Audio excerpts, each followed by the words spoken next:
The protesters say they've had a presence here at the Elephant and Castle Leisure Centre all day, but the mass protest is forecast for tonight, a little bit later, when the boxers arrive for the World Title Contest. Inside the arena, the normal events of the day have been cancelled, and of course the NUPE workers who would normally put the hall together were given the day off, and other Southwark Council workers brought in to do their jobs.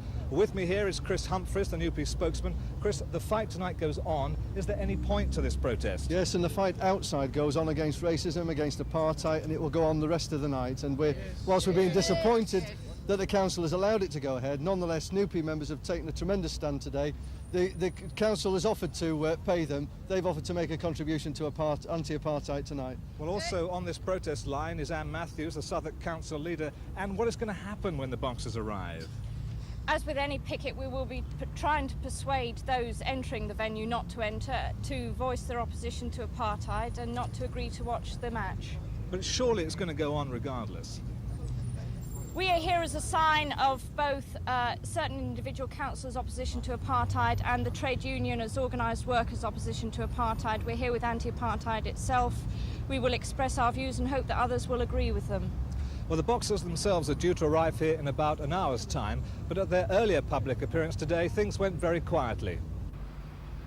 Jim McDONNELL arrived at the Odeon Leicester Square to a police welcome, but there wasn't a single protester in sight.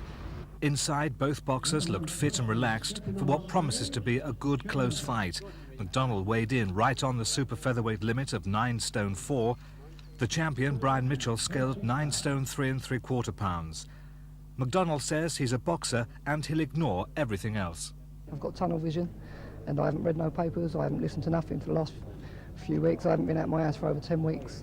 I've been sleeping and just training for this fight. So whatever's gone on around me has gone right on around me, and I've just been looking towards that every second. So when you arrive tonight, you're just going to keep your head down? For sure.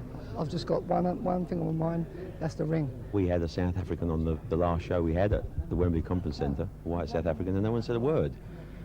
We have, you know, cricket players here all the time and tennis players here all the time, and no one says a word. Why pick on one person? I think it's totally unfair.